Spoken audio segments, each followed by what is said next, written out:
Hey, everyone. Hello, hello. Hey, it's Paul Dysinger here. And Edwin. And huge welcome to everyone that is jumping into our room tonight. And we are joined today by a special guest, Ben Hartman. Everyone say hi to Ben. Ben, hi. We are so nice to be here. Yeah, we're honored that you are joining us tonight for our small farm focus. This is where, we've gone through the homestead, right? We've gone through the home garden, and now we are diving into the small farm. And I've got to say, this is going to be a lot of fun, and it's going to be pretty intense too, because we're scaling up. Mm-hmm. So huge welcome to those of you who are new tonight. I'm sure that we have people on here probably that haven't been on the other couple sessions that we have. So just wanted to start out with a little bit of housekeeping, and then we're going to get into a little bit more of a introduction to our guest, and we'll jump into the build out plan. So housekeeping here. Feel free to jump into the chat, as many of you have already. Let us know if you can see and hear us. We want to make sure that the tech is working well, so we don't have any glitches, hiccups, hopefully. What's going to happen is tonight we are going to be building out a farm plan live. So you're going to see how we add plantings into a plan. We're going to be using the Seed Time platform. I know many of you are familiar with that already. Some of you may not be familiar with it, and you'll get a deep dive dunk into Seed Time and how to build out a crop plan in Seed Time.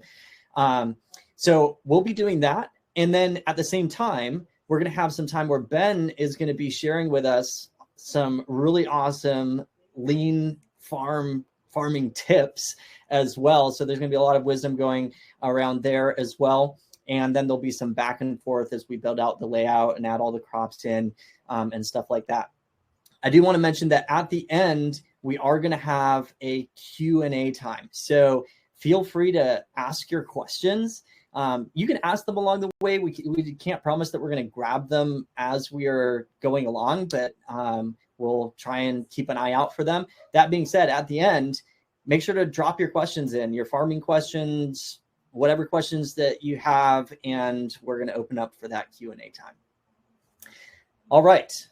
I think without further ado, unless I'm missing something, I think we can get started. Yeah. Cool. So, yeah, let's start out with number one is we want to give you an awesome introduction to Ben Hartman, because Ben has done a lot for the agriculture community as well. Dad. So Ben is he's the author of the Lean Micro Farm, published by Chelsea Green, and that book is hot off the press right now. Yeah. and so we're really excited to introduce you to the book as well as to Ben. Ben is the winner of the prestigious Shingo Institute Research and Professional Publication Award in 2017. He was named one of 50 emerging green leaders in the United States by Grist. And he published a companion guide to the Lean Farm entitled Lean Farm Guide to Growing Vegetables. In that book, he takes several vegetables and shares his techniques for leaning the production of those. And Ben and his wife, Rachel Hirschberger, own and operate Clay Bottom Farm in Goshen, Indiana, where they make their living growing specialty crops on 1/3 of an acre. That's pretty awesome, by the way. Can you imagine that? Talk about a micro farm. Yeah. Ben has developed an online course in lean farming, and that can be found on his website, claybottomfarm.com. And he's been a consultant for USAID on agriculture projects as well. So we're just really pleased, excited, and honored to have Ben with us today. And Thank you. I just want to jump in and say, I think I know that your influence has been an influence even here on Bountiful Blessings Farm, which is our relatives' farm here. And so That's pretty awesome. Ben, do you want to share just a little bit before we dive into the starting the build out of just some of your passion? I mean, you've done so much for the agriculture community already. What drives you with that? Yeah, sure. I mean, what else can you say? The small scale farming, micro scale farming is the most rewarding career that there is. And I want as many people I want as many on ramps into that profession as possible. There's nothing more satisfying than spending all day out in the sun growing food and then delivering that food to people who really appreciate it. And there are a lot of ways to get involved in small scale agriculture, and hopefully tonight will inspire a few people to jump in if you haven't already. Yeah, awesome. That's so cool because that's one of our passions, is just really inspiring and trying to take down those barriers of entry, make it as easy as possible for people to jump in. So tonight we are going to start out with building out a small farm. We want to jump straight into it because we're going to be doing a lot here. So I'm going to go ahead and pull up a Seed Time account here. And when you registered for this workshop, you got access to a Seed Time account because we have a free level. And so I know many of you are in there playing around with it already. For those of you who aren't, when you jump in, one of the first things that you're going to do is you're going to put in your location. So we're just going to play that we are Clay Bottom Farm here with Ben Hartman, right? So we're going to put in our zip code for Goshen, Indiana, and Seed Time will automatically pull up your growing zone, your average first and last frost dates, and we have also included average first and last hard frost dates where it drops down in a little bit colder down into the mid to low 20s and below. And for those of you that are wondering, because we always have people on who are in some kind of like special microclimate or something, you can edit any of these. So you can come in and you can manually change your zone if you know that you're in a specialty microclimate. You can change your frost dates. We just try and pull the most accurate information we can get from the weather data that is available, right? So we're going to go ahead and save changes there and jump on over into. If you happen to not live in the US, you can find those values some other place and input them directly yourself. Right. Yeah, you can. So inside Seed Time here, when you jump in, the first thing you're going to see is your calendar, right? So this is kind of the base level part of Seed Time. You're going to see the months of the year going down the side here, days of the week going across the top. And you'll notice these blue shaded areas are your average frost dates that were just set. So the next step is to start adding your crops, and you're going to hit the big green add crop button, and you can select we have a ton of crops that are built into Seed Time already. And then with any Seed Time Plus membership, you can actually create your own custom categories, which we'll do a bit of that tonight as well. But I'm going to start out with adding some basil here, right? So we're going to go ahead and add in this basil. Once you select the category, you can then come and select a specific variety. We have a lot of varieties that are built into Seed Time as well. In this particular case, though, we are going to be putting in Noga Prospera. And what we're doing here is Ben has actually shared with us his spring, or an example of his spring CSA build out for his farm for a short 8-week spring CSA. And we are just not going to have time to be able to do like an entire season small farm. So we're going to focus on an 8-week spring CSA, and we're literally going to build out Ben's plan, which is pretty awesome. So Paul, if I can jump in here and just to let folks know some context, I designed this plan tonight to be an easy on-ramp plan. The revenue should come into at around 10,000 using between 4,000 and 5,000 square feet. So less than 5. So a large suburban yard would have enough room for the crops in this 8-week plan. That's awesome. That's great. Yeah. And I think that as we build it out, I'll just tell you, Ben, as I built it out, I was inspired. I was like, man, if I just had a plan like this, I could plug and play, and this gets you inspired, wanting to start growing it. So, all right, we'll start out with basil here. And in this particular case, what seed time does is it will automatically give you a suggested time to plant that crop. That being said, because we're doing this plan a little bit more specifically to Ben's lean farm model and the CSA plan he set up here, we're going to set some of these things manually. So we're going to set a manual seeding date for this, and we're going to do it for May 1 here. Is that what I had? Yep. And we're going to transplant it. Now, Ben, you said you usually transplant in just a few weeks, right? That's right. We use a Japanese paper pot transplant method, and that takes 2 to 3 weeks from seed to transplant. Most vegetable crops and standard plastic plug flats that your local hardware store would have, you're looking at probably an average of 4 to 6 or even 7 weeks sometimes from seed to transplant. Yeah. Okay, so I'm going to go ahead and switch it just to the shorter transplanting time, just to kind of stick with what you're doing there. And we're going to go ahead and schedule in this basil. And what happens is it's going to get scheduled in. It's going to tell us when to seed it based on what we scheduled when adding the crop. It's going to tell us an expected transplant time based on what we set there as well. There also is the option to include a bed preparation reminder, some cultivating reminders. You can turn these on or off depending if you want to see them, and you can customize them a little bit as well. And then an expected harvest time. And with this basil, you can just pretty much expect to harvest it through to the end of the season.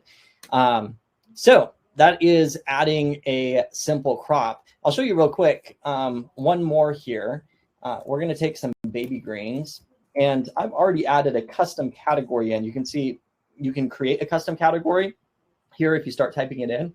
So I'm going to take baby greens. We have a custom variety as well, Ovation Greens Mix. This is for Ben's plan as well here. And in this case, we're going to come down. We're going to set a manual seeding date again. This time, we're going to go forward to April,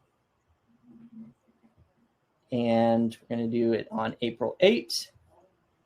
We're going to direct seed it, and I'm going to actually bump this harvest window a little bit more, and we will schedule it in here. So now we've got our baby greens scheduled in, when they're going to be direct seeded in, when we're going to expect to harvest off of them. And what I'm going to do is I'm going to come along and add in the rest of our plantings, which is going to be a decent amount of repetitive work over here on this end. So while I'm adding these in, why don't we pull up your slides, Ben? And I'd love it if you could share those lean tips and also a bit more about your book that is coming out, because we definitely want people to. Yeah, for sure.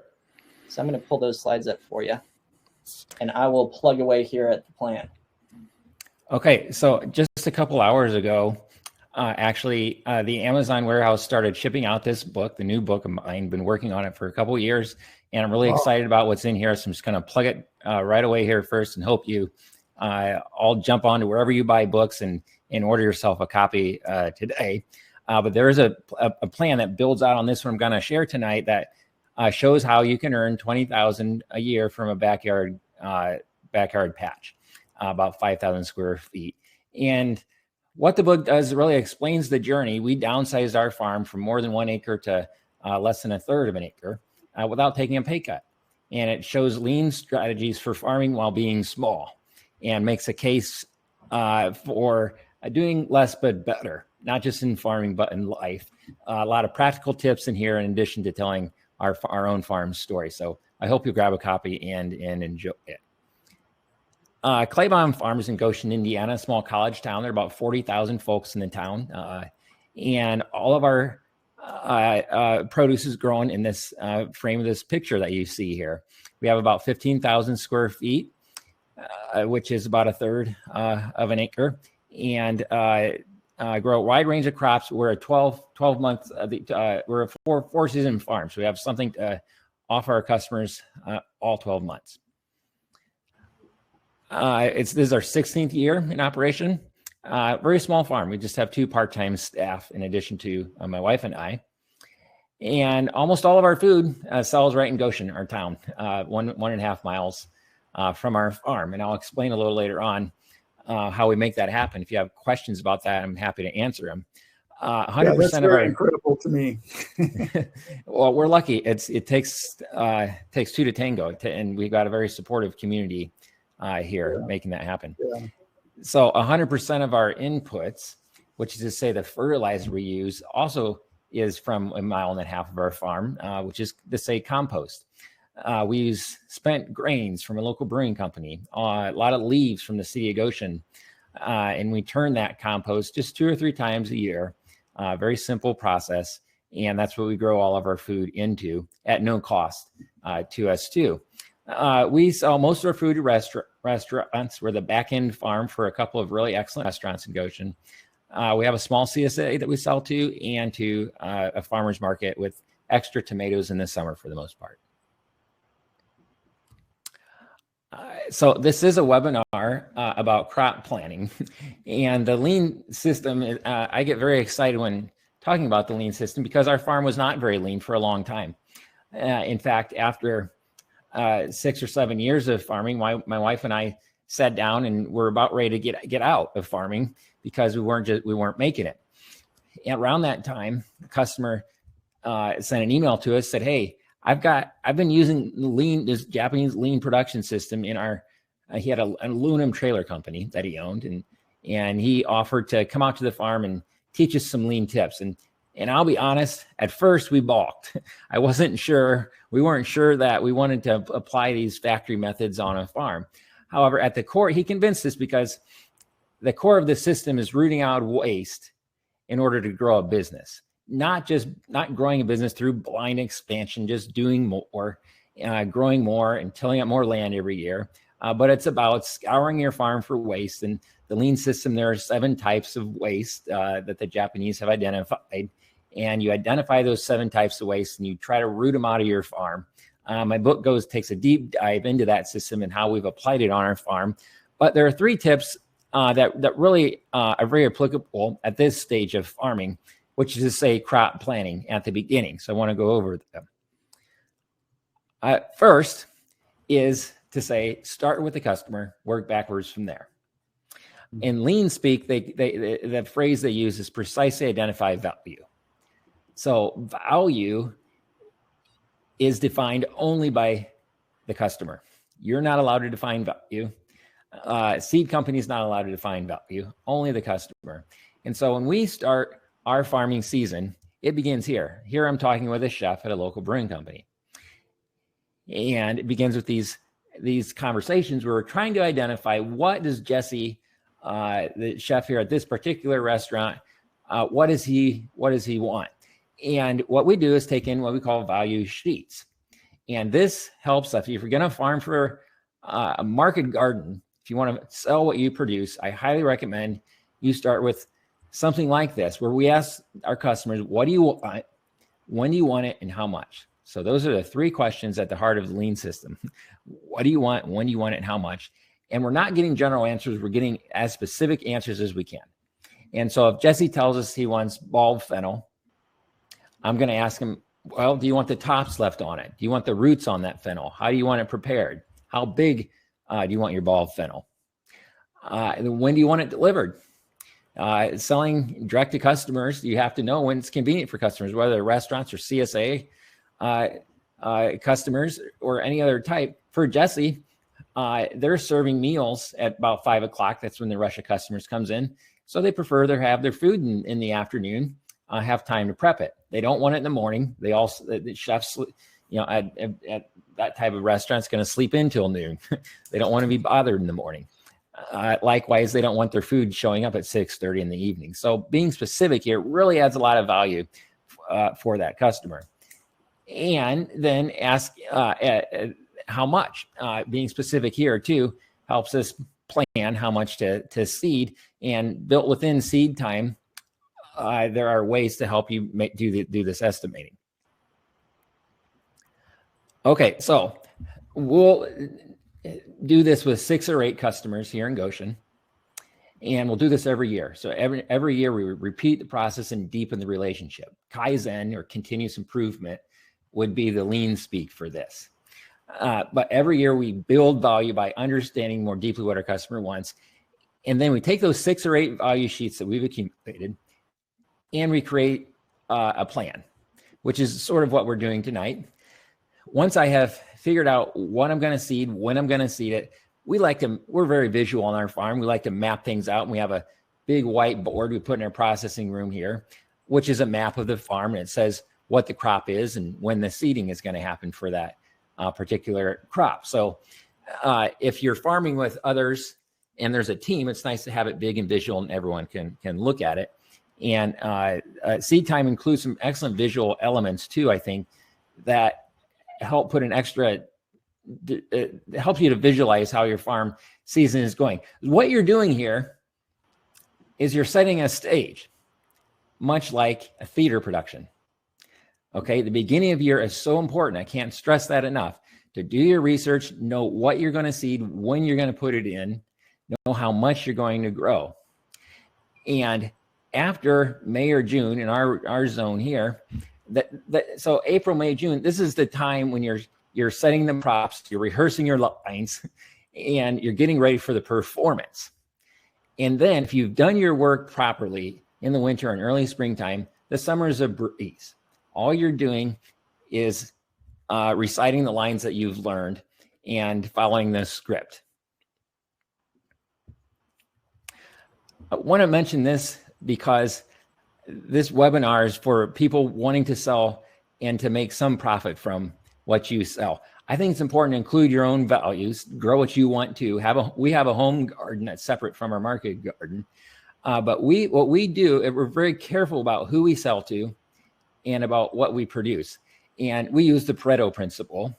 Don't necessarily have time to get too deep into it, but in essence, it means it suggests that 20% of your time, efforts, money, and investment are probably producing 80% of the results in most any business, not just on small farms. And likewise, probably 20% of your customers are producing for you 80% of your revenue.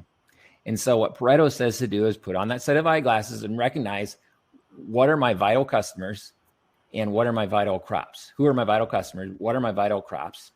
And where's the overlap between those two? And so we're not going to grow everything in the seed catalog. We're not going to sell to every restaurant in town. We're going to choose a few restaurants that can pay us fair prices, that are going to order on a consistent basis. And we're going to choose a few products that we can produce at a high margin with a low cost of production and focus on the vital core. And feel free to chime in with questions. I'll try to scan the chat box here and try to get to them. I can't promise I'll be able to read them. I'll do the best that I can. Number 2, lean tip number 2 here. Yeah, go ahead. Heads up that I'm coming down to the last couple crops on our list here. But I want to make sure that you're able to get through the 3 tips here, or we can even hit on a 3rd tip a little bit later on too. Mm-hmm. So keep going. I just wanted to give you a quick heads up. Okay, so simplify and standardize is next. And what we've done, and I'd recommend, even if it's a home garden scale, have the same bed length, have the same bed width. If you have more than one plot, make sure those plots are equal to one another. Hijunka is a lean principle that means load leveling. This is a great way to simplify your farm. We plan our calendar carefully so that we're not seeding everything in just a few weeks of the year, but instead we want to spread our work out like an accordion. That's what Hijunka means. And so we plan ours so that we seed 1 or 2 beds on our farm every week. There are about 50 beds on our farm, so it works out nicely. I use what I call 4-2 farming. And if you're starting out especially, I think this is a good framework to use. Choose 4 crops to focus on and choose 2 markets to focus on. This might be like one restaurant and a farmer's market, or a restaurant and a small CSA. But don't go crazy that first growing season. It's easier to get to scale up from a small successful project than to scale down a project that's too large and has gotten unwieldy. Okay, then the last is quite simply be nimble. Seeding plans are great, but it's almost too easy, I think, to farm with pencil and paper and think you're going to be successful. So the way I do it is we see our seeding plan as a very rough guide. And to be quite honest, my mind is always 3 or 4 months out in the future. And I'm always asking myself, well, am I seeding right now the crops we're really going to sell and what our chefs need 3 or 4 months from now when that crop is ready to harvest? And I'm making constant adjustments almost every week to our seeding plan based on changes in the marketplace. So as they say, change is the only constant, and that's true in our business. Okay, that's it. I'll turn it back over to you, Paul. All right. Awesome.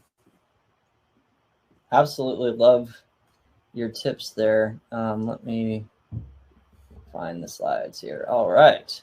I'm going to pull back up our seed time plan here, or Ben's plan, I should say. This is Ben's CSA plan. And what I've done is I've gone ahead and put in the main crops that we're going to grow here. So you're going to see a whole bunch of crops here, everything from baby greens, baby spinach, basil, down to carrots, bok choy, Chinese cabbage.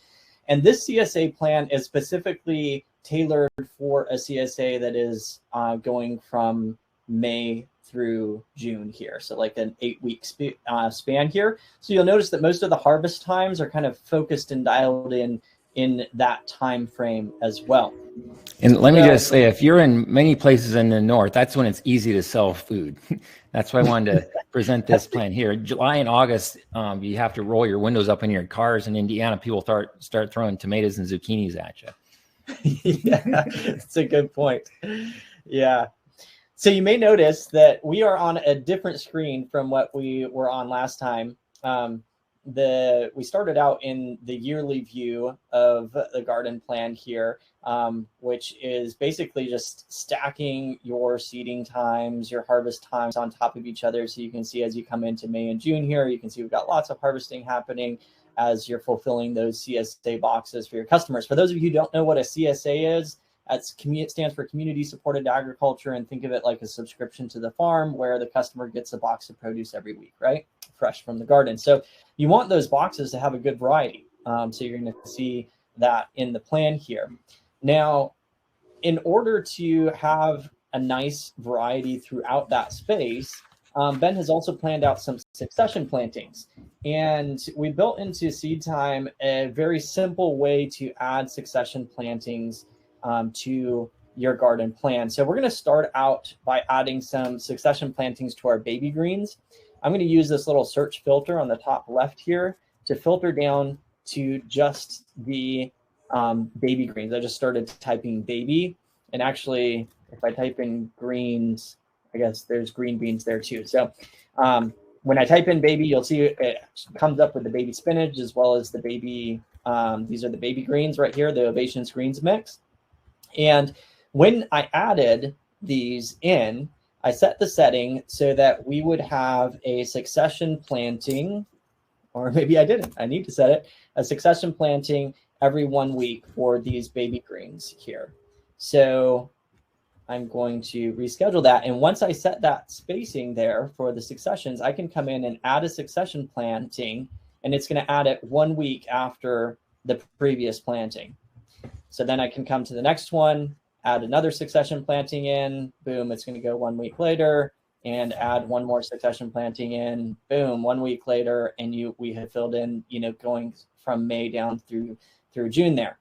I'm going to do the same thing here with these spinach plantings, except this time the spinach has a 4-week succession planting set up on it. So we've got the first planting of spinach coming in here, the next planting of spinach coming down here. These harvest windows here, this is just like a guess of, based on the days to maturity, and a guess of how long you're going to be harvesting off of that spinach. And in real life, it may be a little bit less. It may be that spinach actually keeps harvesting longer. And we'll show you a little bit later how you can set that and have a record in real life of what's actually going on your farm.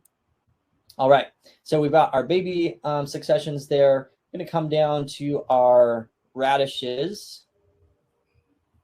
Down here, we've got some rover radishes. And again, I'm going to filter the calendar down just to those radishes. And once again, we're going to add in some succession plantings of these. Now, these, we actually have multiple successions here. Because we're gonna do some fun stuff with the radishes. So I'm gonna put in, I think we have 8 total succession plantings. You may notice that it's coming up with, it was popping up with a little protection warning. That is particularly for people who don't have as much experience with growing. If it's during part of the colder season, it'll just pop up and say, hey, you may want to watch out for this crop. Radishes here are pretty cold tolerant, cold hardy, so don't have to worry as much with them. Those warnings can be turned off. Yes. If you don't feel like you need them. Yes, you can turn them off. And actually, I added 2 extra ones here that I didn't want. So I'm going to go in and delete those. So you can delete plantings as well. And what I want to do is duplicate these 2 middle ones here. And you'll see why we do that when we lay this out, when we build the layout of the farm. Okay, so we have some radish plantings, succession plantings all set up now, and we just have a couple more successions here. We're going to do 1 succession with our turnips. Down here at the bottom. Boom. This is going to be another 4-week succession, similar to the spinach there. And we will do a couple here with a salad mix. And Ben, do you want to just touch briefly on how you set up these seedings? Like as we were talking about it, you have them all lined up like on a week by week basis, and you set like a specific seeding date during your week. Is that right? What I do is I seed on Monday to make sure that seeding happens. And so it's consistent every Monday, wake up and I'm fresh, ready for to start a new week, and just feels like the right time to put seeds in. And so that's the reason that Monday was chosen, but maybe there's another day of the week for you or someone else. That's kind of random. But in general, this plan is a greens CSA. And I think with spring CSA, I think there are 4 legs to that CSA table. So greens being the biggest leg, make sure there are baby greens, fresh cut every week. And then a category next would be, we call fresh snacks. This would be crop or foods that a customer can just pick up and start eating without preparation. So I'm thinking Japanese turnips, radishes, carrots, that sort of thing. And then every week we feel that it's important that most customers have told us that they want to have some type of an allium. So an onion, a spring onion, every week is important. And then in the spring, we would add herbs every week. And in this plan, I've put basil into it. But you could add cilantro and our other herbs too. That's what our customers have told us they want. And I can only think 4 categories deep in my mind. And so that helps me organize and plan for CSAs. In the summer, the 4 legs, we would replace the herb category with tomatoes. So we would have greens, snack, an onion, and tomatoes. And if customers get those 4 things every week, you've got long-term happy customers. That's awesome. Love those tips there. So we have built out our plantings here. And as you can see, we have our harvest, and we can actually come and we can sort this by the harvest date, and we can just have a quick view of those harvests cascading down through your CSA plan. So, in the beginning, the boxes are going to be primarily filled up. Excuse me, if I scroll up here, we've got, the carrots, spinach, radishes, kohlrabi, turnips, etc. As you go down through the season, You're going to have more of these other crops coming in later on. You're going to have potatoes coming in to fill in those boxes as well. One thing with a CSA and something kind of special with seed time here is if you're wanting to set a planting to have a specific harvest date during your CSA. Let's say we wanted these radishes, we have these succession plantings, but let's say we wanted to pull a radish a little bit later, and I don't know how well they would grow if it gets too hot where you are there, Ben, a little bit later, but you can actually drag the harvest time to when you want that harvest to be, and seed time will move the entire planting and recalculate backwards your seeding time based on when you want your harvest time. So that can be a nice quick way to kind of plan backwards a CSA, is setting those harvest times and seeing where those. That's a really awesome feature. The hardest thing with a CSA is making sure you don't have gaps where you have a week or two where just nothing's ripening up on the schedule you want. That feature is really cool. Yeah, absolutely. So I'm going to switch back over to the year view here really quickly. And what we're going to do is show, once you have your garden plan set up or your farm plan set up, you've got all of your plantings in. The next step is actually implementing it, right? Making sure that you have things ready to go each week and you're following your plan. And so what we did with seed time is we said, hey, now that we have a calendar, why don't we go ahead and build out a task list that will automatically compile from our calendar plan so that we can easily stay on track. So once you have your plan set up and it's all seeded and planned in seed time, you can come over to your task list here, and it's going to automatically pull tasks for your plan. Now, our plan is planned in the future, so I've got to jump forward here into April. But if I come into April, or actually there's stuff happening in March as well. But if you come to this week in April, you'll notice, and I'm going to sort this by the task type so we can see the different things here. You notice we've got all of these things that we're direct seeding this week in April. We've got things that we're seeding and that we are transplanting, and we've got the start dates on that. So and the due dates on it right there. So on a week by week basis, you can come in and easily stay on track with your plan. And it basically takes your plan and makes it kind of like following a recipe in the kitchen to stay on track. Now, if you miss a planting or something like that, you can always come back into your calendar. And let's say that you missed seeding your onions on this date and you didn't actually seed them until a week later, you can simply come and move that planting a week later, and it will readjust everything for you with that in mind. So we try and keep it extremely flexible so it can take into account what actually happens on your garden on the fly, while also giving you some structure to be able to keep you on task as you go along through it. Can you show how you can document the exact day you actually did seed? Yeah, and this is something especially for small farmers. This can make a huge difference, even for home gardeners, frankly. But let's say we come in here to March, and we have direct seeding our baby spinach here.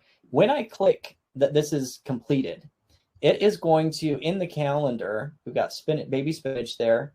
When I come back over to the calendar, it's going to filter down to the spinach. It's going to actually mark that task as completed on the day that you marked it as completed. So now you have a record of when that actually happened. And then when it comes to your harvest of that spinach, let's go over to the timeline view. We'll filter down to our spinach there. We've got that record of when the spinach was seeded. Let's say this spinach was, this spinach is seeded pretty earlier, so maybe the harvest is bumped out a little bit and you didn't actually start harvesting it until the start of April here, and that's awesome. But maybe you continued harvesting it later, so you can adjust this harvest window to fit what actually happened on your farm, and then you can come and mark the entire harvest as completed as well. And now you have a record from that year of what actually happened on your farm. And going into future years, you can go back and you can see, okay, when I seeded on this date, it was ready to be harvested here, and I was able to continue harvesting it all the way through to XYZ, right? and now you have that record to work off of. So if you keep on top of it and you keep your records in your track, it's going to be like a guide for your future seasons as well, if that makes any sense. All right. And then along with the task list, we said, hey, you've got a calendar, you got a task list. What about a place where you can keep notes and observations for your garden as well? So we built out a journal here where you can really put anything. You know, if you're tired of sticky notes or those notebooks or whatever like that, this is basically like a one-stop place where you can say, hey, I seeded my spinach. You may want to note, how many you seeded, or you might, may want to note something about the weather. The settings that you used on your seeder.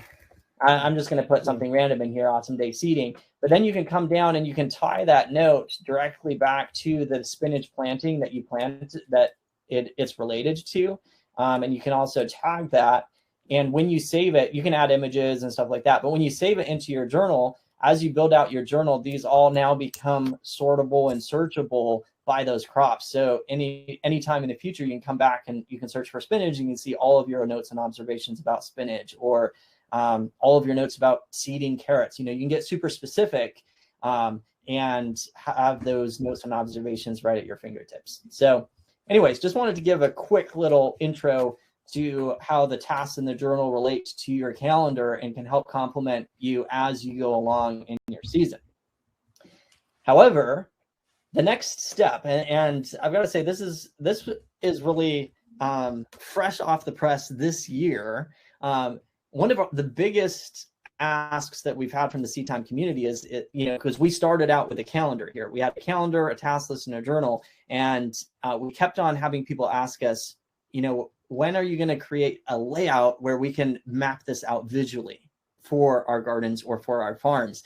And so we are very excited to give you a little demo today of a brand new part of Seed Time that was just released this year, which is Seed Time Layout. How many of you would like to see this laid out with those successions? We'll pull them all in and you can see them track over the season, how those successions work together.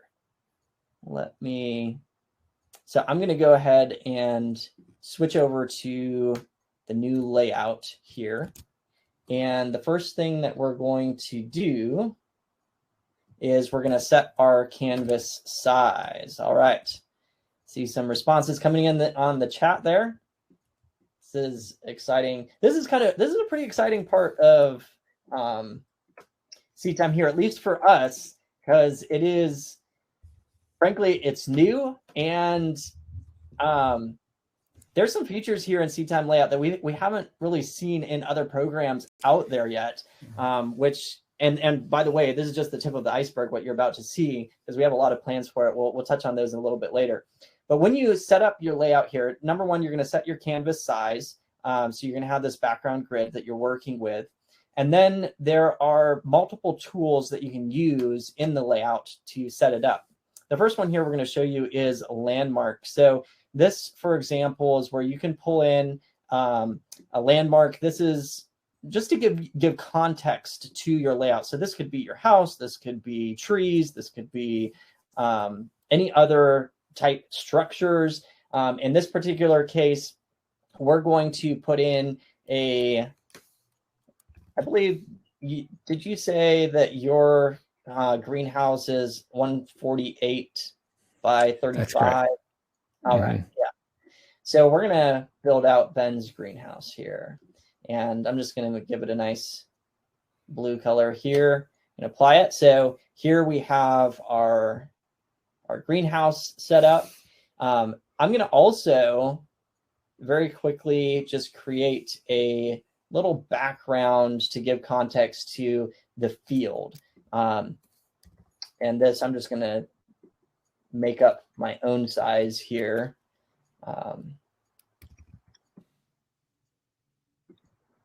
And we're going to pull this field down here, and we are going to next add in our planting location. So these are contexts. This is like, okay, so this is my hoop house here. This is my field. Next up, we're going to pull in actual planting locations of where these crops are going to be planted. So in this case, we're going to pull in some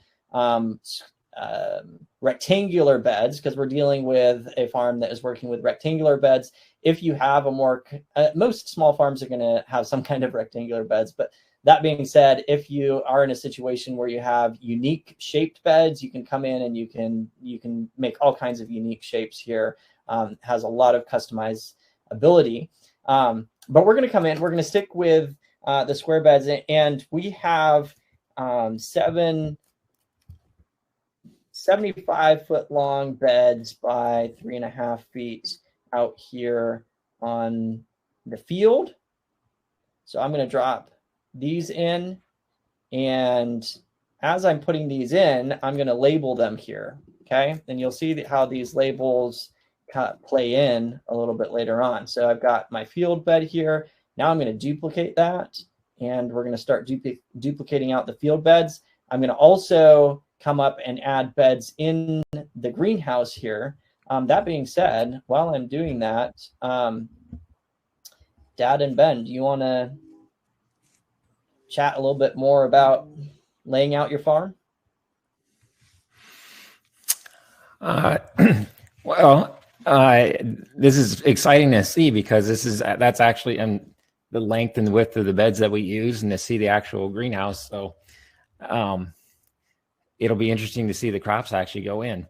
What I would recommend is my best tip, I guess, would be proximity. If you're just starting out, keep your growing spaces as close as possible to your home or to your processing room.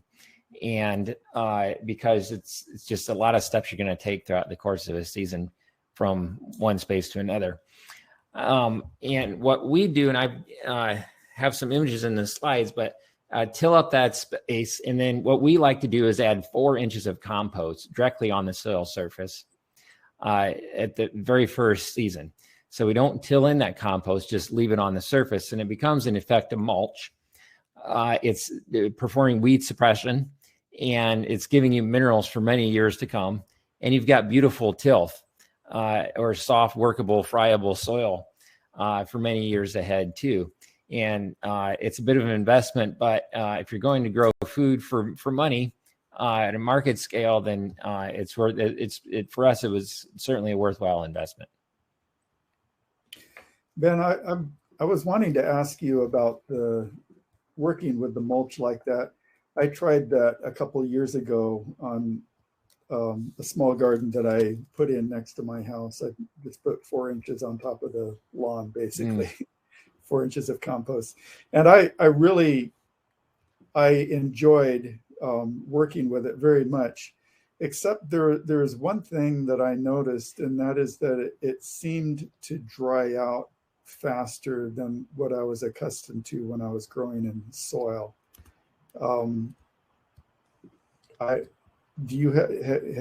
Has that been an issue for you? And you mean the compost that you put on the soil surface drying faster than the soil? You know, I've thought maybe it was because I have a clay loam soil, so it tends to hold moisture a little bit more than the compost did. Yeah, I suppose if you're used to a clay soil, I suppose that would be the case. Compost does drain certainly faster than clay. For us, I've not seen that, but we're putting clay on more of a sandy loam. We're putting compost on top of a sandy loam. And so in our case, the compost helps hold moisture in, and it's kind of had the opposite effect. Right. One question I saw in the chat was, do we plant directly into the compost? Do we plant underneath it and remove it? And actually what we do is plant directly into it. We'll direct seed into it or transplant directly into it. So the idea is to minimize soil disturbance. We like a no-till method on our farm. So we're not going to bring out a tiller and turn that compost and pulverize it. The reason is there are microbes in that compost doing the hard work of making minerals available for plants. And specifically, the bacteria in the soil are eating organic matter. They're chewing the little leaf bits the smaller pieces to make the minerals more accessible for plants. And there are fungal networks. The fungi in the soil are creating mycorrhizal networks that actually are sort of like the 2x4s in your house that give structure to the soil. And when you till, you're just breaking apart. It's like taking a chainsaw through the middle of your house. You're breaking apart your soil structure. So the least amount of soil disturbance, the better. And one question that I saw too, backing up a step, that Larry had, he said, yeah, go ahead.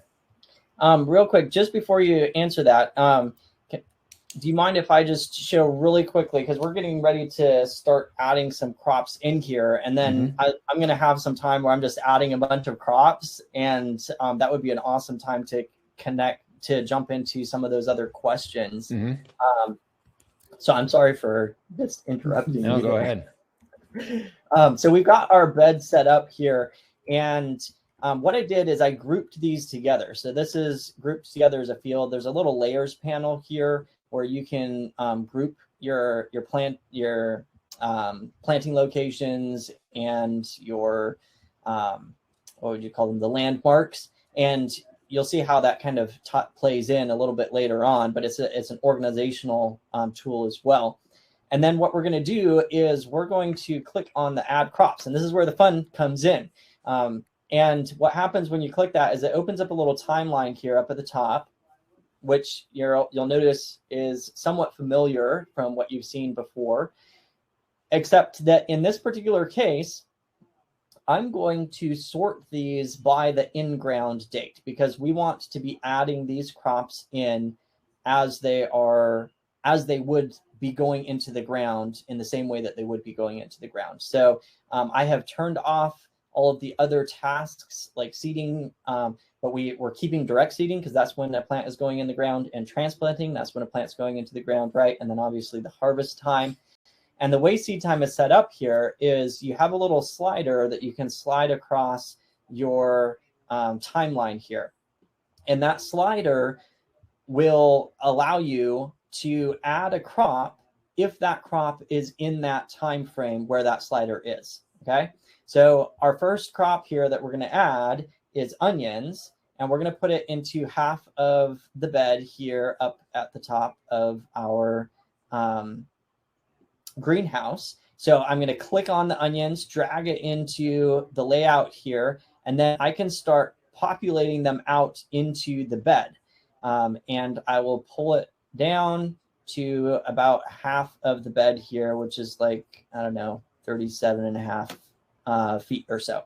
So now I have a planting of onions. If I zoom in close, it will actually show me the rows of onions, and you can come in and you can totally adjust the plant spacing when you add these. So right now I have them row spacing is 12 inches apart, plant 6 inches apart.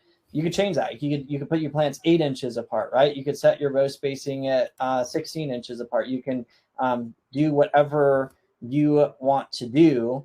And to be honest, I don't even know if this is the exact spacing that Ben has, but we'll just go with it for now.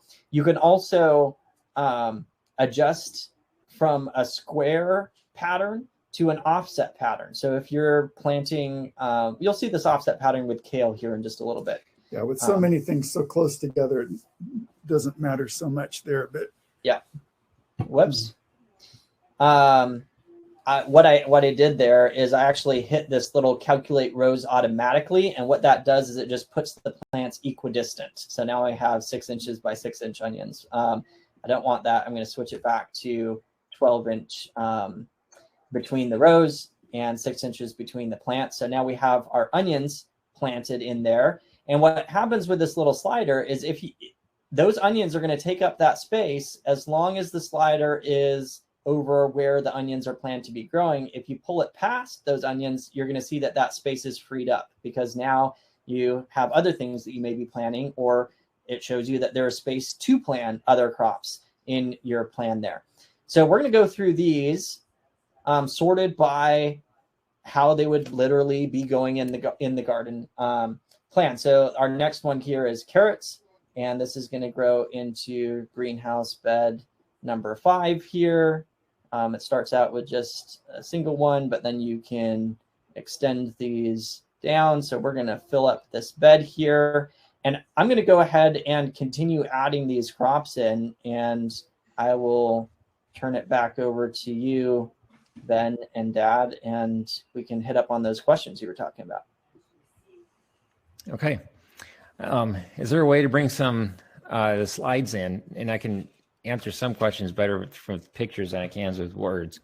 I could, yeah. So let me pull up this slides. One question that Larry had, and one going back to the chef conversations, was wondering about my suggestions for what to do in that, what kind of conversation to have in that first growing season. And I saw in the chat there are a couple of chefs in here, so maybe you would want to chime in too. But that first conversation that I had with our chefs, it was important for me to discipline myself, to decenter myself and forget about what I wanted to grow and produce and just really listen and ask that chef, well, where are gaps? What local foods would you like to put on your menu that other growers aren't supplying you at this point? And or maybe there are seasonal gaps. Maybe they get tomatoes, too many of them in July and August, but they don't have enough of them later in the year. That sort of thing. And then you can design your farm plan around the gaps. And really, I consider it to be almost co-creating your farm with the chef.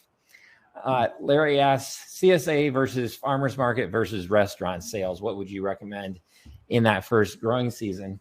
And the farmers market is really an incubator space. And you can really incubate your new farm at a farmers market at low risk, because if you don't have a crop, no one's going to know it. If you had a crop failure, no big deal. You just don't have it on your table at the market. If you have a CSA or a chef that you've promised a crop to, then it's more consequential to not have it. So I think that first year farmers market's a good option. If you go with a CSA, keep it small and simple. And there's no harm in small boxes, little half shares. Maybe focus on tomatoes and basil and a few other items, something like that. Restaurants are a little trickier because you might have chefs really relying on your product, and you might want to have more experience before jumping in. But even there, the first year, you can start selling to restaurants, but I would begin by listening to the chef and growing what they want first.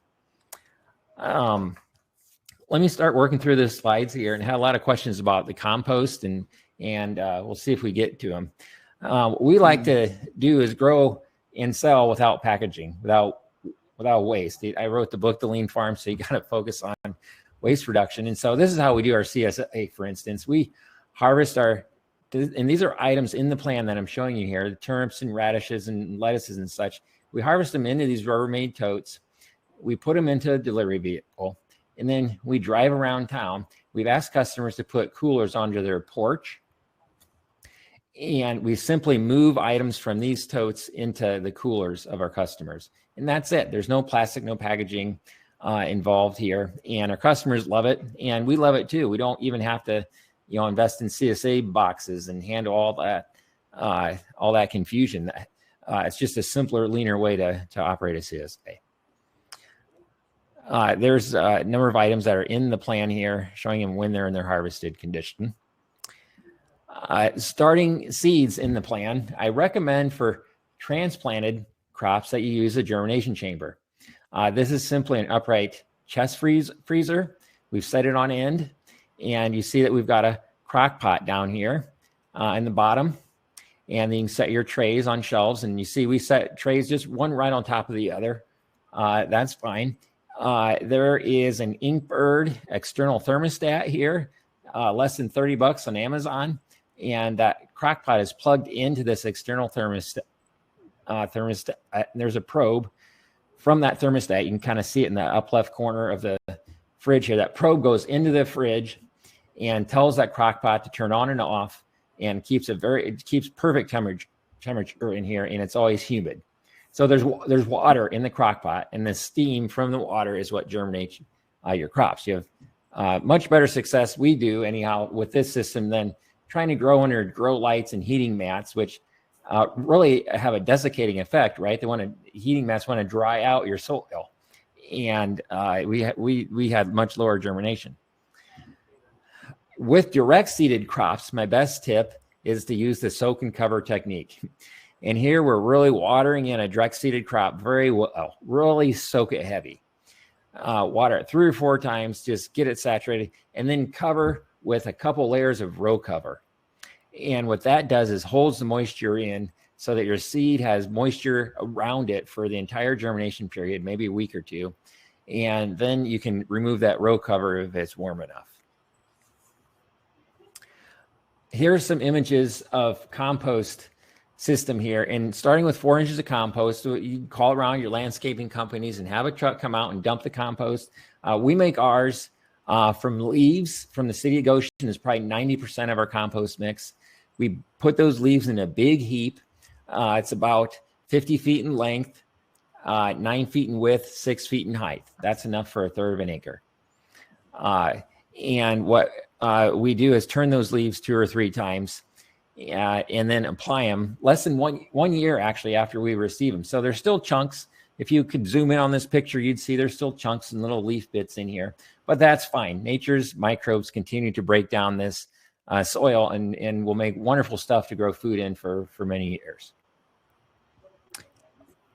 I had a question on how do we transition crops from one to the other. My favorite way to do this is through occultation. What we're doing here is depriving the crop of light. And we're using silage tarps. A lot of farm supplies have these. Farmer's Friend online is shipping silage tarps. These are UV treated tarps that they hold up well in the sun. We've had tarps last 10 years and more.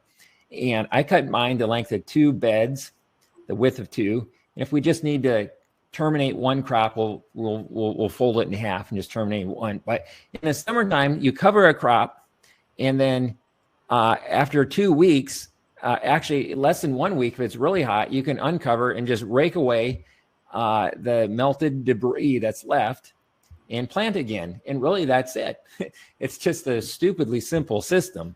There's no tilling, no broad forking, no soil loosening that you really need to do beyond just cover the crop to kill it, and then rake away the debris, and then start planting again.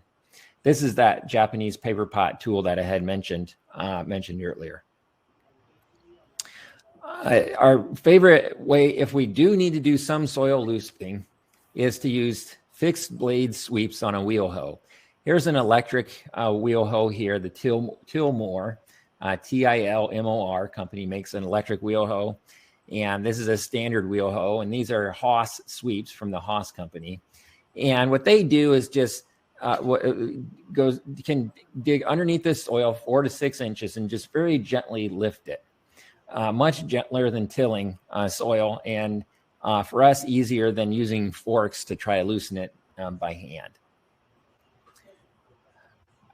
Okay, then I have just tips from crops that are in the plan. Paul, are you ready to go back to show us the progress you made, or you want to keep moving with some tips? Yeah, I'll just show real quick, and then we can go back to do you have some slides with those tips as well? Or there are a few pictures. Sure. Yeah, so I'll just show you the progress that we've made so far. I'm currently putting some peas in here down in one of the field beds. And this has, I'm just going to populate them all the way across here. Let me zoom out so I can just show you what's happened so far. So right now we have onions up at the top here. We've got carrots. This is kind of a cool bed here. We've got bok choy here, Chinese cabbage, kohlrabi, and mini broccolis.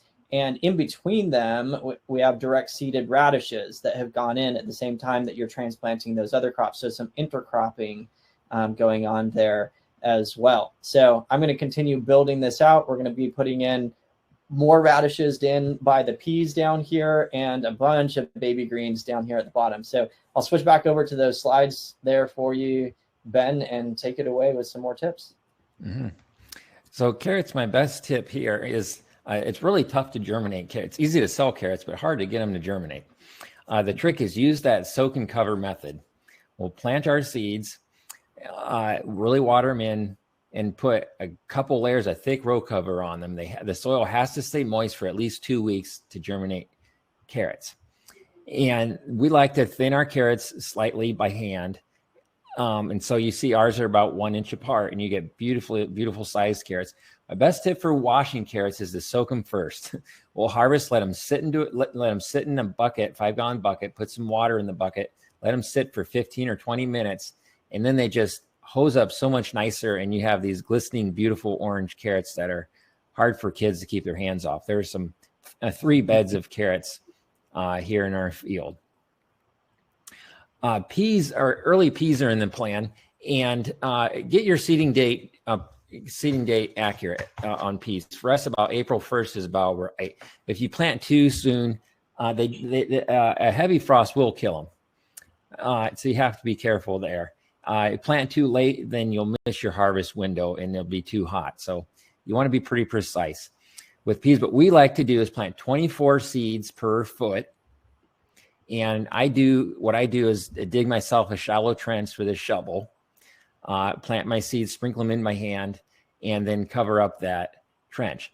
And you'll see in the plan, I call for radishes to grow alongside or underneath the peas. At the time that you're planting peas, like what you see here, I'll go ahead and plant radishes next to them. Radishes are a crop, to be honest, that I don't actually have specific spaces in mind for them. I just tuck them in where I can underneath around other crops, because they're usually 3 to 4 weeks from seed to harvest. So underneath or beside tomatoes or peas or potatoes or whatever you're putting in, you can kind of sneak them in all over the farm. There's a picture. You can see radishes actually next to the growing next to the peas here. We'd like to stake our peas. You see the wooden stakes. I like the Jang cedar, Jange, and keep it simple. We have 3 rollers that we use, and I put a piece of I put label right on the cedar with the crop and the roller size that we use. You can see in the middle of the seed hopper here, there's a black roller that you can change depending on the size of seed that you have. And so that's the current spacings or current roller that we use for our crops, for what it's worth. Here's a picture I took this afternoon of our greenhouse.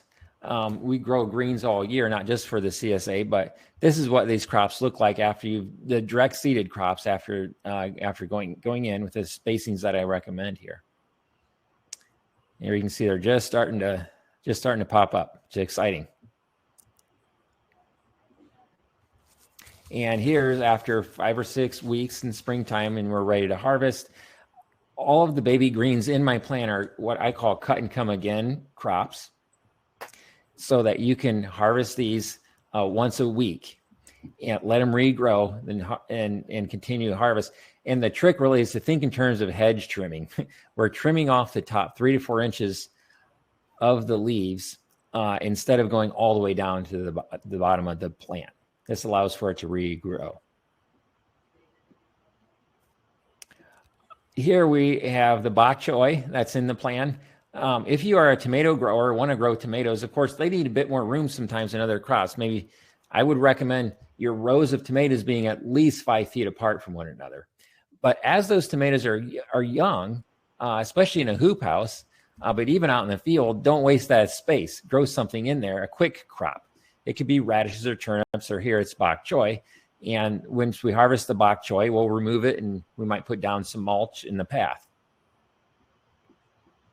Here we're doing that same practice with kale. I do recommend kale for this early CSA plan. The winter boar kale, spaced about 18 inches apart, 2 rows, is a wonderful crop for an early CSA baskets. Here we have, in the summer, you can see basil that's in the plan growing next to the kale that's in the plan. Look how tall this is, almost shoulder high by now, this kale. That's the power of compost. The turnips that are in the plan, I recommend the variety Hakurei, Hakurei. It's a Japanese turnip, and we like to grow these in clumps.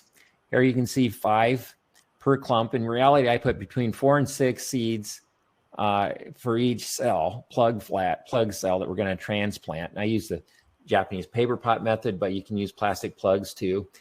And then go ahead and plant these clusters about 6 inches away from one another. And these are the sweetest, juiciest turnip you've ever had. It's like drinking a cup of turnip water when you bite into one. And our kids come home from school and run out and grab turnips in the springtime. They're like little rabbits.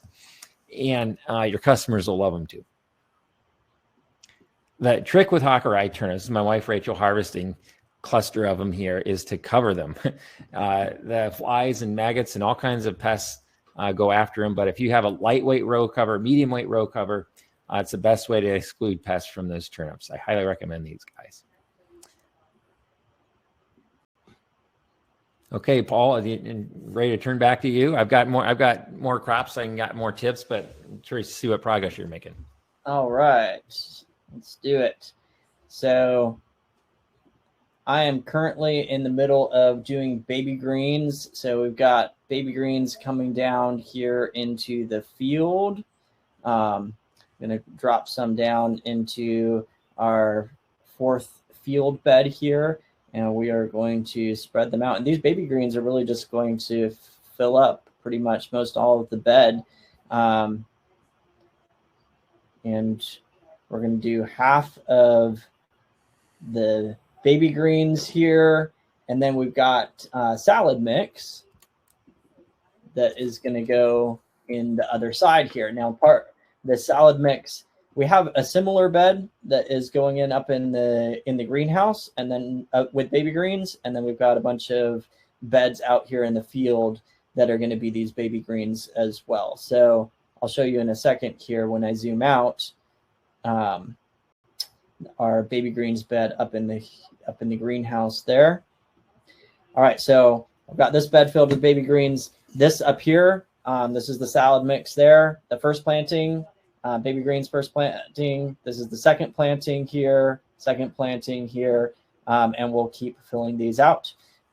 So hey, yeah, if you got more pictures, we'll. Ben, I've got a question for you. Mm-hmm. How do you decide where you're going to put each crop? Do you have some guidelines on? As tiny as our farm is, and as many quick rotations as we're doing, to be honest, I don't put a lot of thought into it. Okay. If you have plenty of fertility in the ground, I found that you can be kind of sloppy, so to speak, with your crop planting in terms of location. Yeah, so you don't, because you have quite a diverse variety of things you're growing, you don't need to necessarily plan on crop rotation and things like that. We don't grow a lot of heavy feeders. If I were growing sweet corn after sweet corn after sweet corn, that wouldn't work. Right. But if you're growing lettuce after cilantro, after basil, some of these light feeding crops, you don't really need to put a lot of thought into crop rotation. That being said, I do try to move the tomatoes around so they're not growing in the same place one year after the next. But even kale, for instance, I've grown kale in the same plot 3 years in a row, and it's done just fine. Mm-hmm. There are those who are doing more research on this, but there's a thought that microbes actually form long-term relationships on fungal networks and such with crops, and there's some benefit actually to growing a crop in the same place year after year. Interesting. Against conventional wisdom. But we've seen that pan out in our case. Interesting. Very interesting. Yeah. Okay. So basically, it's you're kind of just putting things in where you have space, where it's convenient. That's right. Mm-hmm. Yeah. That's okay. Basically it. Mm-hmm. Yeah. So okay, go ahead. This is the paper pot transplanter on the left. I saw that question come in. I've got a video of this tool in action in a minute. And we're transplanting basil from the plan. You can harvest basil when it's quite young. You don't have to wait till you have 2-3 foot tall plants, even when it's 4 and 6 inches in height. Customers in June will love to get a sprig of fresh basil in their CSA. Here we're transplanting beans. It'd be a push to direct seed beans and expect to have a harvest by mid to late June, but by transplanting, you can really push that season ahead. So I do like to transplant my first crop of beans. Here we're using paper chains from the paper pot system, but this works equally well in plug flats. You might consider putting 3 or 4 bean seeds in each plug, and then transplanting from there. Well, this was a video. It's not gonna. It looks like it's not gonna play here in this format, unless on your end, Paul, you can figure out how to get that to play. But basically, the way the paper pot transplanter works is there's a paper chain that unravels, and as you transplant, or as you pull that tool along, it transplants for you, so you don't have to bend over and put the crop in. It's sort of lazy farming, but it's been a worthwhile investment on the scale of farming that we're doing here. Awesome. All right. Sure, go ahead. I think that we are getting close to having things finished here. Let's see, we've got a, let me switch it back over.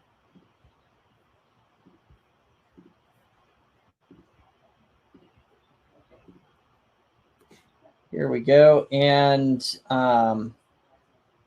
believe that we have one more planting of turnips here that doesn't have a spot here. We're going to put it in right next to these other turnips. And I think this is our last one, and we'll be able to scroll through and see these.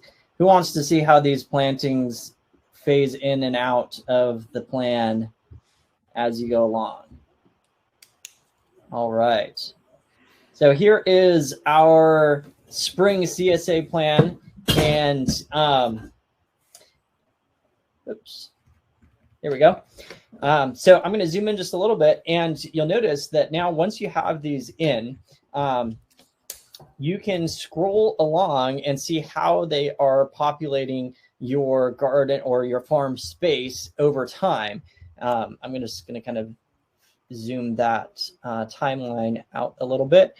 So if we come back to February, you can see most of the beds are open, except we have some onions. We've seeded carrots just a little bit ago. As we come forward into March, you're going to see our baby spinach coming in down here. Come to mid-March, and all of a sudden we have our one cut, kohlrabi and stuff with the radishes that we were talking about before. Keep moving on. We had a succession planting of radishes just a week apart right there in between those. And now things are starting to pick up the pace a little bit. We've got potatoes and green beans. We've got peas, more radishes coming in. Keep going on. We've got our first successions of baby greens coming in. Now down in the field, we've got our next successions of baby greens going in. You can see our kale's been transplanted in. More baby greens. These are coming in on a week-by-week basis. We've got lettuce down here at the bottom. Keep coming forward. Now you can see most of the plan is all filled out. We've got one space up here, which is going to be filled very shortly with basil. And as that basil comes in, you can see our turnips are coming out. And as we come down to the end of May, you'll notice a lot of these plants are phasing out. You're finishing up that CSA. And what seed time gives you the power to do is you can see now visually as you go along, okay, my turnips are coming out down here. My first planting of spinach is wrapping up. This space is opening up.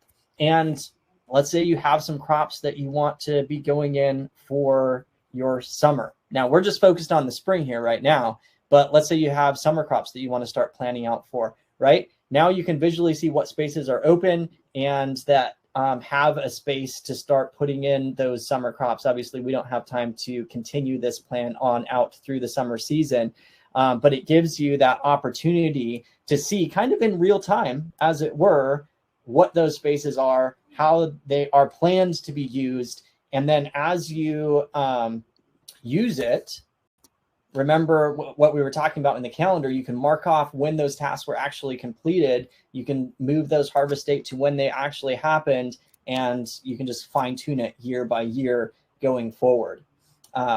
Another very quick thing that I'll show you, because this can be helpful at the farm scale. By the way, I'd love to see what you guys think in the chat here. So feel free to share your feedback there. Once you have those plantings set up in the different beds in your plan, you can then come and filter your calendar by group. So you could filter down and just see the crops that are growing in your greenhouse in case you want to work with specific crops in your greenhouse, or only the ones that are growing in a specific field. You can also come down to specific beds. So you could say, okay, I want to see which crops are growing in field bed number 6 and deal with those. Or you can turn that one off and switch over to greenhouse bed number 1, etc. And as you have your entire year filled out, that bed is going to be swapping out with more crops going down through that year. And you can plan out that garden space or that farm space in real time there. So, wow, that was a feat to pull off. And I think we actually probably went over a little bit over an hour with the small farm here, but thanks guys for sticking with us. We are ready to transition to, well, first of all, let me ask you, for those of you that weren't on here with us the last couple of nights, would you like to see just a little sneak peek into what we have planned for the future with Seed Time? Because we have now the calendar, right? We've got the task list, the journal, we've got a layout, but we've got some pretty cool things kind of up our sleeve, as it were, that we are looking forward to building out to make Seed Time even more awesome than it is right now. So I'm going to drop these real quick and pull up some other slides here. All right. So coming up in the future, first of all, what if you had a way to add custom tasks? Seed Time right now is built on an annual system. You got your annual crops, your seeding dates, transplanting, harvest dates. But what if you could put in custom tasks, with fertilizer reminders, or, a customized perennial crop system with custom events that you track in your garden plan or farm. So this is something that is coming down the pipeline. We're very excited about that. Along with that, we are very excited because what if you had a way to see the weather directly in your calendar, both forecasting into the future, you come and you see your week ahead, as well as historical weather data across your calendar going all year in the past as well. Does that sound like a dream? That is, and actually there's a whole lot more that we can do when we integrate weather data into Seed Time. And so this is a whole feature that we have planned out for the future that we are super excited about as well. But on top of the calendar layout, custom tasks, weather, this next one was really an ask from the farming and gardening community. People came to us and said, hey, we would really like to have a way to keep track of inventory. We want to know what we have on hand, what we need to get. So if you're tired of sifting through random half-used seed packets, never sure of what you have on hand, what you need to purchase, this is going to be a simple way that you can keep that inventory, records of it, and know what you need to get or what you have on hand. And believe it or not, it can get even better because we are planning to also build out Seed Time records. And this is a huge one for farmers. Are you crazy about records and keeping track of what you were actually able to harvest off of your farm for the season, or any other type of records that you want, right? If you could keep track of your tomato harvest, etc. And along with Seed Time records, we're planning to build out Seed Time analytics, because records are awesome, but spreadsheets and columns full of numbers can be overwhelming or mind-boggling. So we want to create a way that you can easily see those records in a visual style as well. And by the way, these records are going to be super intuitive. So like you click that you finished the task, and all you have to do is put in like the pounds of tomatoes you harvest, and it's already going to have where those tomatoes grew. It's going to have the date they were seeded on. It's going to have the variety it was, right? All that can automatically go into your record keeping system, because all of that data is right there within Seed Time already.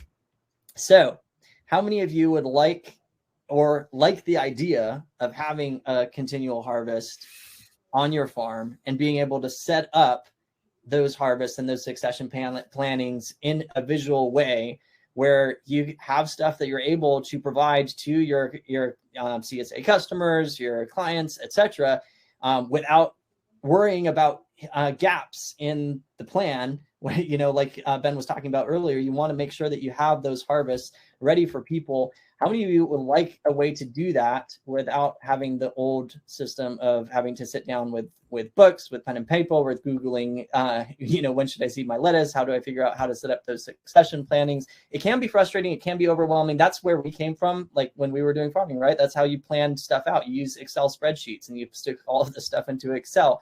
And that's why we built Seed Time, because we wanted to create a system that was easier to be able to track and follow and see visually your plan all at one time. Like CJ here, who says, I now have a clear plan of what to do when. Or Jen says, I'm a fairly new gardener. This is so helpful. Callie says, Seed Time definitely made it easier to plan and stay on task and be confident that I'm planting things at the right time. Or one more here, Stacy says, organization. It's really helped me be less anxious about growing everything and gave me a ton of confidence in managing a whole garden. I should have pulled in some of our testimonials from farmers, because we have farmers like Steven who says, what used to take me 2 weeks is only taking me a couple days now to do in planning out my farm. Lucy cut her time in half. We'll share some of that just at the very end. But like I said, that's why we built Seed Time, was to help take away that stress and that overwhelm. And here's the thing, we're excited. We have something special for you tonight. And it all starts out with the fact that it takes all of us to bring Seed Time to life, all of us together. From the beginning, Seed Time has been built by the gardening and farming community, frankly. We actually launched the first prototype version of Seed Time on a Kickstarter crowdfunding campaign that was funded in 10 minutes. It went on to become the second most funded app on Kickstarter at the time of the launch. And we just share that simply to highlight that this isn't our project. It was really fun. It was an awesome experience, but we want to highlight this isn't just our project. This is Seed Time literally is a community built project. It's been funded by the gardening and the farming community from the very beginning. And if you're catching the vision of Seed Time and where we're wanting to take it, and at the same time, you'd like to experience less stress and overwhelm planning and growing your garden or your farm, and would love to help support this project at the same time, here's what we're excited about to share with you tonight. Because during this event, we are hosting a fundraiser to continue building out Seed Time into the best garden and farm planner ever. And what that means is that we're opening up an opportunity for you to get an upgraded level access to Seed Time for just 40% off your first year of access to Seed Time, or $100 off a lifetime access account to Seed Time. Lifetime accounts are, frankly, they're not open to the public. These are just something we offer at special opportunities like tonight. In fact, they're not even available inside your Seed Time account. But for a limited time, we're going to open up the opportunity to get a lifetime account and never have to worry about paying again. And what that does is it gives us the ability to continue building out all of these awesome features that we have in the future, right? So that if you think that sounds cool, here is what is included inside your Seed Time Basic or Unlimited account. Here's everything that you'll get when you upgrade your Seed Time account. You'll get access to the Seed Time calendar, and you'll get access to unlimited calendars. You can build out as many different calendars as you want. At our unlimited level, you get access to one calendar at our basic level. Then both levels will get unlimited built-in crop categories, unlimited planting schedules, custom crop categories, and custom varieties. You'll also get, like we said, brand new Seed Time layout. Now, Seed Time layout is only available on our upgraded plans. The calendar, you can have access to a calendar on a free account, but the layout itself is only available on the upgraded plans. At the unlimited, you get unlimited layouts or one for basic accounts. And then you'll get unlimited access to Seed Time tasks, the journal, our entire masterclass video lesson series in the classroom. We didn't even have time to go over that. Seed Time, private Seed Time community, plus our future releases here. And here's a big one. Seed Time also has a Seed Time store where we make available top quality seeds from companies like High Mowing Organic Seeds, Southern Exposure, Peaceful Valley. And when you get a upgraded level account to Seed Time, you will get 20% off all your seed packet orders through the Seed Time store, which is, for a small farmer who's putting in hundreds of dollars worth of seeds, that can add up pretty quick. So this discount is guaranteed for our Plus users. The amount may vary depending on market conditions, but we're super committed to keeping it there at the 20%. Plus, you'll get access to the future releases here. So the way it's split out in this special fundraising event that we have right now is you can get 1 year access to basic access to Seed Time. It's normally $84, but you can jump in with your first year for just $49. You could get 1 year unlimited access, which in the future we plan to retail at $168. We actually, but you could jump in with your first year for just $99, and then it will continue on at a discount actually right now because we have a beta discount going on at our unlimited level. And or you could jump in with a lifetime account, which is really kind of the icing on the cake. It's the most special option that we have right now. They are at full price $497, and we actually have people that purchase lifetime accounts at full price, but this is your opportunity to jump in for $100 off for just $397 or 3 payments of $133. So here's the clincher though. If you jump in with a lifetime account, we are going to do something special that we've never done before, and that is we're going to throw in a free book to Ben's new The Lean Micro Farm book to you. So if you jump in with a lifetime account, all you need to do is send us your invoice by email and the address to send it to, and we will send you one of Ben's new books, The Lean Micro Farm. And even if you don't jump in with a lifetime account, you got to jump over to Chelsea Green, go to Amazon, grab one of these. But it's just as an extra perk. When you grab that lifetime account, we want to take your experience to the next level as a small farmer. And this book is going to be one of those steps on that journey, right? So we want to throw that in there as well. So if you are ready to get started, this is the page to go to seedtime.us/join to grab your lifetime account. I'll put up a link here over the chat as well.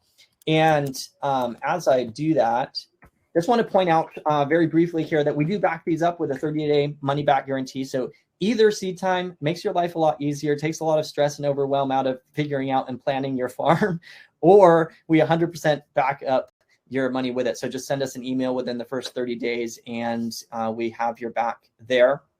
Plus, 10% of all the funds raised during this fundraiser will be matched in our Seed Time Scholarship Fund, which is a fund that we use to give Seed Time accounts to worthy organizations. We're really excited about giving this to schools so we can train, next generations, as well as worthy members of the Seed Time community who just do not have the capital to be able to invest in a Seed Time account right now. There's a place where you can sign up for the scholarship fund, and we're excited to be able to provide those. So you're helping, this fundraiser is also helping those who frankly aren't in a position to be able to do it. So it's kind of a triple win here as well. So, hey, listen, now is the time to take your farm to the skies, to jump in and take away some of that barrier of entry in some ways, the stress, the overwhelm of trying to figure it out on your own.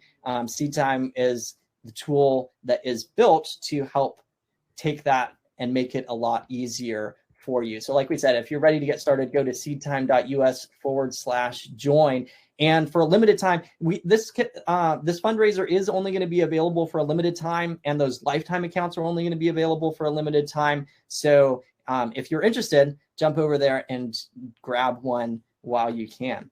Otherwise, we're going to go ahead and transition over to question and answers, because I know some of you are probably just have questions itching to ask Ben here as well. I don't know, Ben, if you've seen some questions in the chat that you want to get started with.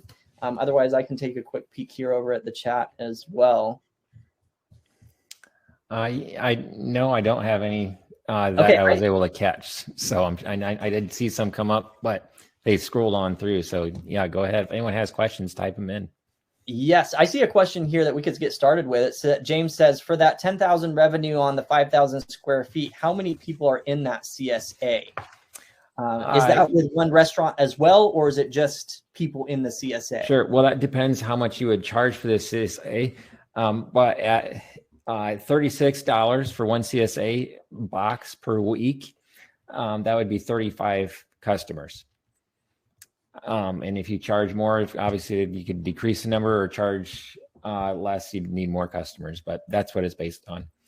And I should say we add $3 or $4 a week for that home delivery service that I mentioned in there. That's built into the price. Awesome. And about how much do you have in that box? Well, it depends on week to week, but typically there'd be between 6 items and 8 items. Okay. All right. We have a question here from Deborah wondering about the scholarship. And Deborah, you can actually go to that same page, seedtime.us/join. I'll just bring it up here so you can see what you'll land on when you go there. seedtime.us/join. You'll land on a page that looks like this. And right up at the top here, there'll be the different options to upgrade your account. If you don't have a SeedTime account, click the sign up now button. If you already have an account, click the upgrade here button down below it.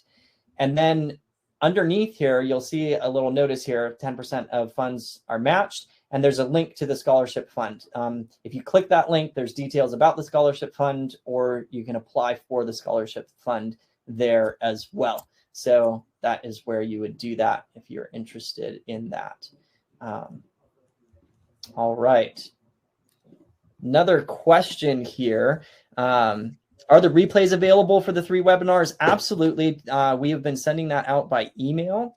So check your emails for those replays. We'll send another email with the replay of this one.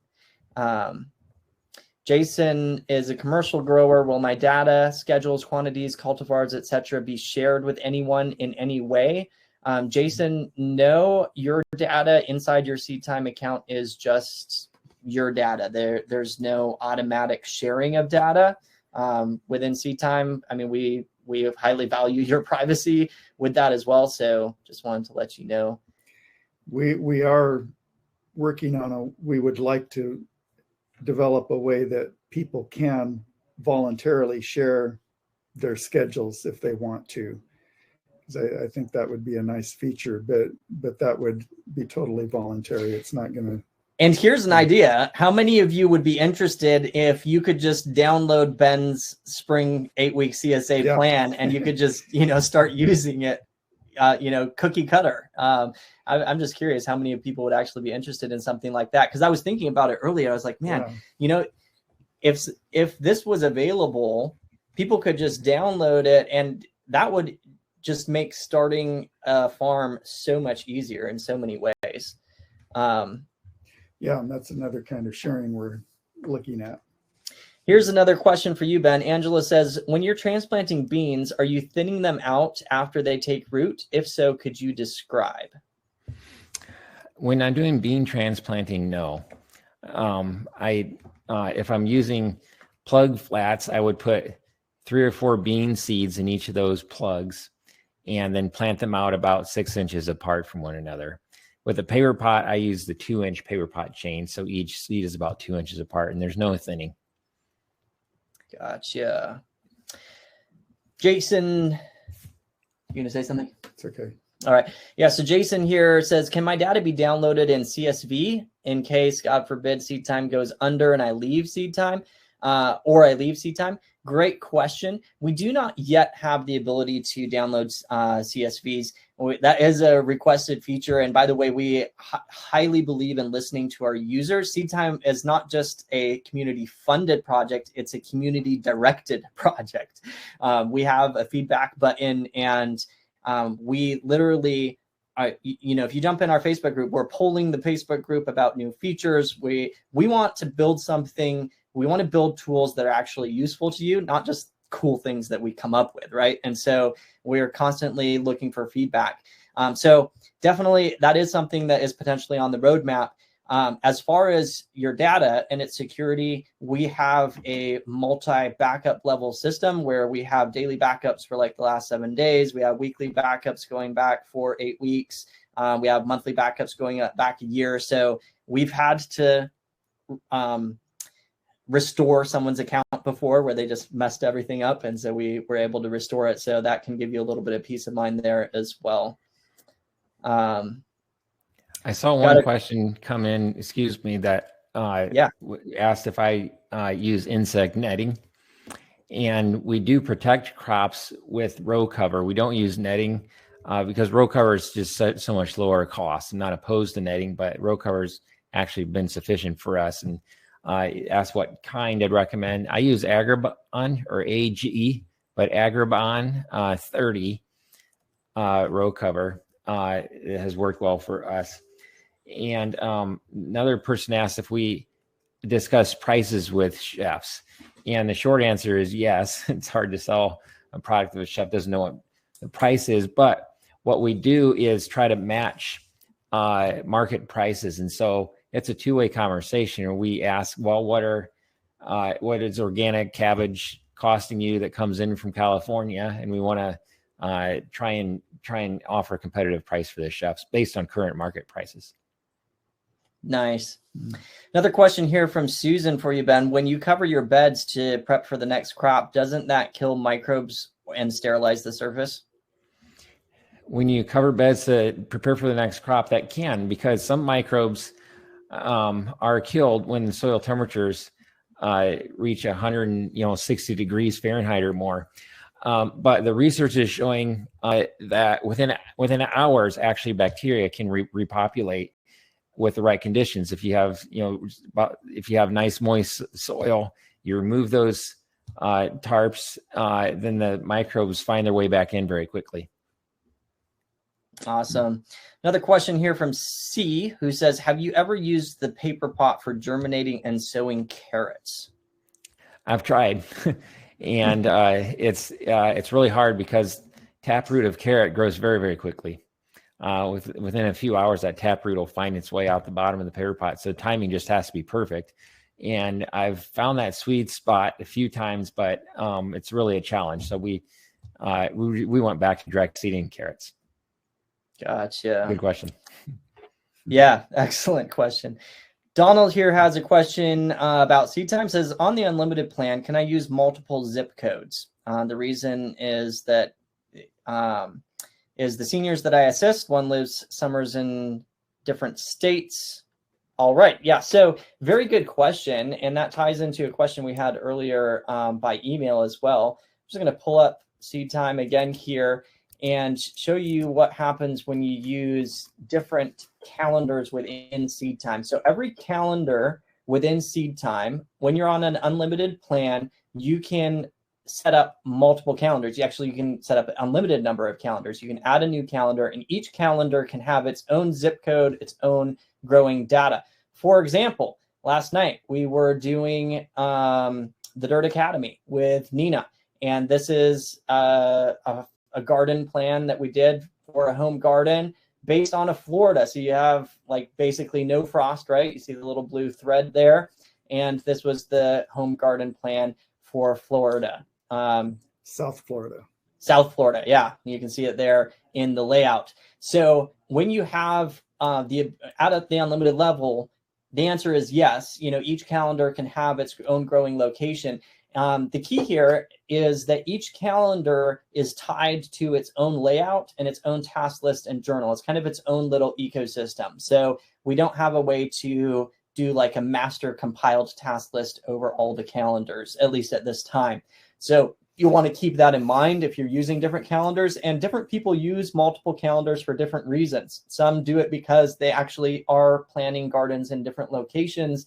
Other people use them one calendar as kind of their planning calendar, while they have another one that's their real life calendar. That's, here's what's actually happening in my garden. So there's different ways that people use the multiple calendars, and you can get creative with it yourself as well. All right. Let's see. We'll probably take a couple more questions here. We don't want to keep you all too late. Here's a question. Are things like Ben's CSA plans in his new book? Ben, do you want to touch on that? Sure. That's a great question. And the short answer is yes. And that the last chapter of the book is a plan to sell $20,000 from a 5,000 square foot backyard garden. And it's based on our actual production plan on our farm. And what we do is just scale that up a bit to grow on a third of an acre. And but I do offer our production system, all the seeding dates that we use, harvesting techniques, everything from seed to harvest to selling for all these crops, and try to be as transparent as I can, laying open our business because, like I said, I'm excited about farming and small scale, micro scale, localized farming. I wish that small localized farms were at the center of our food system instead of at the margins. And so I want as many on-ramps as possible. And that's what we tried to do with this new book. We're hoping Seed Time can help promote that idea as well. Yeah. Well, thanks. So, yeah, awesome. I am putting a link in the chat, everyone, to where you can grab Ben's book over at Chelsea Green. So if you don't have it yet, there is a link there for you to go over and grab that as well. All right. Another question here. Ben, did you experience a lack of nitrogen with your 4-inch application of compost the first time you planted in it? No, we didn't. And part of the reason I think is that our leaves are still fairly fresh. And that's why I said earlier, we like to use our compost ideally within a year or two of making it. If you have 5, 6, 7-year-old compost, the rains have really flushed out your phosphorus and your nitrogen. Those two nutrients in particular like to grow legs and run. And if the compost is fresh, then it's going to be higher in all minerals, but in particular nitrogen. Interesting. All right. Let's take one more question here. James says, Ben mentioned no packaging for deliveries. Are lettuces and baby greens bagged? How do you manage that? That's a great question. And the way we do it is we ask our CSA customers to put a container, maybe a Tupperware container, in the cooler on their porch. And then we simply fill that container with greens once a week. We ask them to put out a spinach container and a salad mix container. And they can be any size container they want, actually. And we have customers who put out little yogurt cup size containers and others who put in big popcorn bowl containers, which that's fine. It all balances out in the end. And then customers are getting the size, the quantities that they want. Nice. That's awesome. I'm just saying one more thing here. Angela, could you describe your continuity of operations plan in the event of failure, weather, disaster, etc.? Angela, go ahead and send us an email and we can dive down a little bit more deep into that with you if you would like. 100%. All right. Huge thank you to every single one of you. Ben, I don't know if you saw anything in there that you want to touch on specifically, or as we wrap up, if you have any like final words, charge, wisdom that you want to share, go for it. My final wisdom would be to start small and simple and grow from there and enjoy it. The farming, growing food is it's nourishing, nutritionally nourishing, but it's nourishing for your soul, I think, to touch the earth and to work around plants. They're wonderful companions. They're very non-judgmental, and it's good for your whole person. So have fun. That's awesome. Yeah, thanks for sharing that. Thanks so much.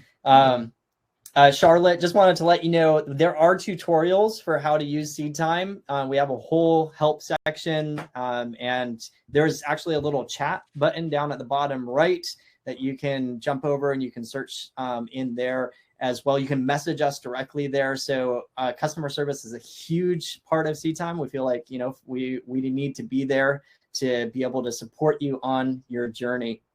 Thank you to every single one of you for joining us here tonight, for taking the time out of your day to invest in your farm and to trust us with an hour, close to 2 hours of your time building out a small farm plan together. Has this been helpful to you? Just let us know in the chat. We want to make sure that these are something that inspires you, but that you also come away with tips and tricks and come away with a better knowledge and an encouragement to go forward and grow food. So let us know in the chat. And once again, huge thank you, Ben, for it's been an honor. It's been a privilege to have you on with us tonight. Thank you for joining us. Yeah, you're welcome. It's been great to be here. Thank you. Awesome. So one final little plug here. If you want to grab your lifetime account, remember those are limited time.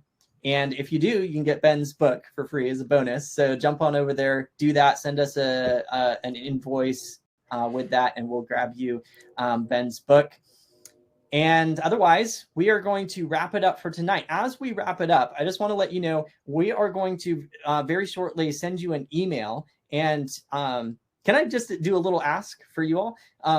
Do you mind leaving us a review on Trustpilot? We'll send you a little email that has an opportunity to leave a review, and that would just mean a lot to us as the Seed Time team to hear from you and to have those reviews. And then as we close out here, we're going to play a little video of other Seed Time users, just like you. Some of them are gardeners, some of them are farmers, and you'll just get to hear from them of their experience using Seed Time as well. So as we close out, good night, everyone. Thank you so much for being a part of this, and we look forward to next time. Thanks again. So Ben, when I pull up this video, you can drop out anytime, or you can stay on if you want to and watch the video as well. Just make sure to mute -- turn off your video. Otherwise, there can be like some audio Sure thing. things going on there. So thanks, everyone. Thank you. We will see you next time. I pre-planned my entire season for fall with your software and all the crops that I had chosen.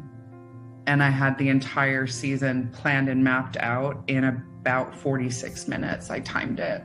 Do you have any idea how much time Seed Time potentially saved you from what you were what it saved me? Probably 2 weeks worth of time. So I want to say thank you. I'm almost about to cry. I want to say thank you because you gave me back some time with my mom.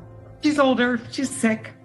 Don't know how much time we're going to have with her. So, and I told my mom I'm going to help her with her garden so that she's not wasting a bunch of time and we can do it together. I was spending all day out into the farm. I mean, outside. I was spending all day, every day. Now I work in the mornings and I have the afternoon to do other things. So I would say it cut my time in half. A lot of time has been saved, mostly because when I open one of those books, because I'm so addicted to it, it's a rabbit hole situation. So you just go out there and do your thing with the dirt and it's perfect. So I love it. You know, we've got way more garden product this year than we've ever had. Yeah. This year is the best year I've ever had because it's taken me a couple of years to get everything situated. I have doubled my production, which is fantastic. And I'm able to do it all with the help of the Seed Time calendar and the information that you give.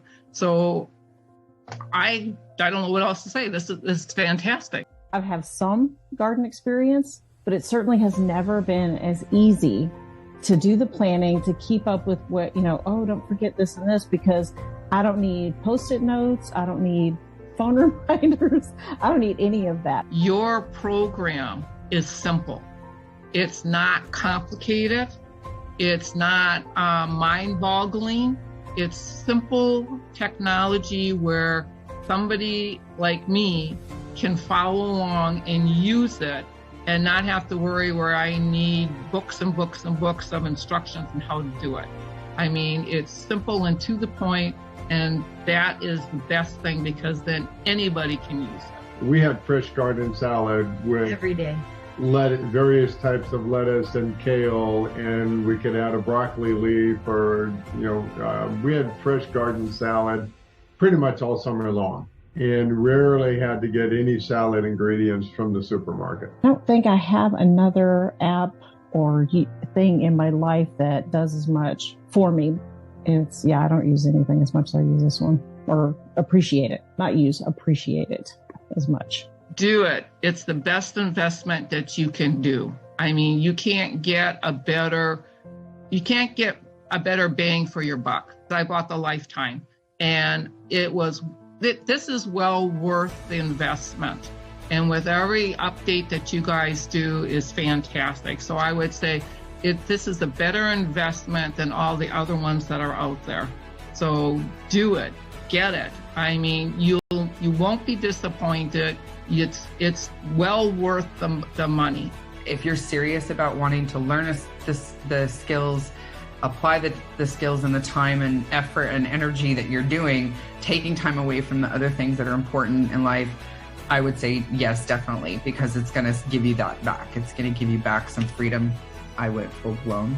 I put it on a card, but I'll pay it off in a month or two. A little OT at work. We're good. But now I can do that OT because I have that time back, by the way. It doesn't really matter what your experience level is.